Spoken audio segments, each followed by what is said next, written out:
Hello everyone, welcome back to the channel. Hope you are doing well and fine, and in today's video I'll be showing you Starlink iPhone how to connect. So without wasting any time, let's just jump right on the video and make sure to watch this video till the end and follow the steps as well.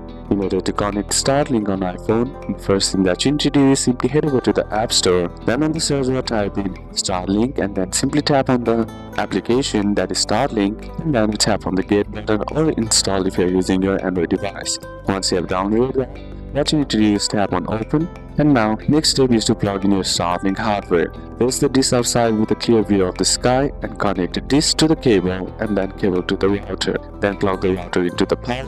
The dish will automatically move and align, and this can take a few minutes. The next is to connect iPhone to Starlink Wi-Fi. To do it, what you need to do is simply head over back to your home screen, then tap on settings, and once you're inside settings, select the Wi-Fi. Now inside Wi-Fi, select Starlink or similar name, and if prompted, simply return to the Starlink app to continue setup. Then, once you're inside the Starlink application, what you need to do is select Start Setup, then select your key and then tap on Confirm on the bottom. And here, what you need to do is find a clear view of sky. If you have obstructions, then simply tap on and check on for obstructions. If you don't have that, you can tap on I have a clear view. Then all you gotta do is follow the instructions and then detect your base, check for obstructions and confirm the connection. The next is to create a Wi-Fi name and password. Simply enter the Wi-Fi name, password, and then tap on save, and your router will reboot in 1 to 2 minutes. So these are a couple of steps that you can apply, and that's it for today's video, guys. Hope this video was useful to you. Leave a like if it did,